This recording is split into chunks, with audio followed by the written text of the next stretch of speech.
चैते में जाइब नाही राजा गेहूं काटे, नाय नोहार अभी गौना भइल बाटे। चैते में जाइब नाही राजा गेहूं काटे, नाय नोहार अभी गौना भइल बाटे। नमस्कार दोस्तों, जय भोलेनाथ। हम लेकर आ चुके हैं चैती सॉन्ग। बहुत ही अच्छा, बहुत ही धमाल मैटर है। चैती सॉन्ग है, पहली बार लेकर आए हैं हम चैती सॉन्ग। तो वीडियो शुरू से अंत तक जरूर देखिएगा। और आप मेरे चैनल पर पहली बार आए तो चैनल को सब्सक्राइब कर लीजिएगा। बहुत ही अच्छा चैती सॉन्ग है और किस ट्रैक पर है तो मालूम चल ही जाएगा, गाना सुनिएगा तो चलिए गाना सुनाते हैं। Let's go. जल्दी से घर से निकाला महारानी, घर ही में बैठ के तू काटा नहीं चानी। जल्दी से घर से निकाला महारानी, घर ही में बैठ के तू काटा नहीं चानी। जल्दी आवा जाए के बा गोरी, जल्दी उठा देखा काम बहुत बाटे। चैते में जाइब नाही राजा गेहूं काटे, नाय नोहार अभी गौना भइल बाटे। चैते में जाइब नाही राजा गेहूं काटे, नाय नोहार अभी गौना भइल बाटे।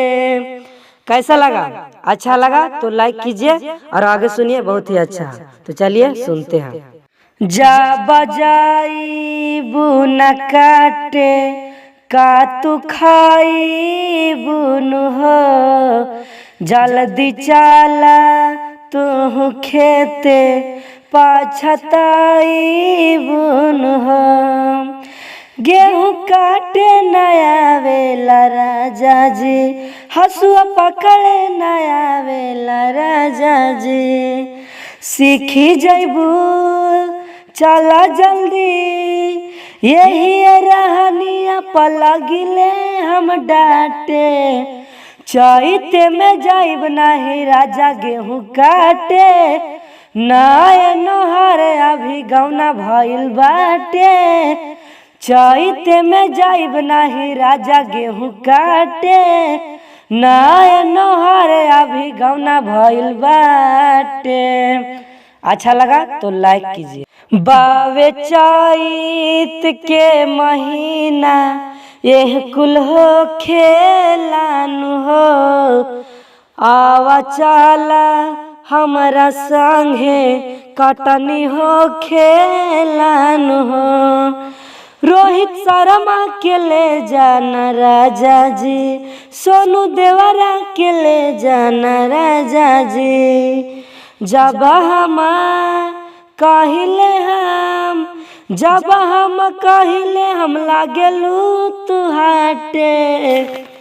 चैते में राजा नहीं जाइब गेहूं काटे, नाय नोहार अभी गौना भइल बाटे। चैते में जाइब नाही राजा गेहूं काटे, नाय नोहार अभी गौना भइल बाटे। चैते में जाइब नाही राजा गेहूं काटे, नाय नोहार अभी गौना भइल बाटे।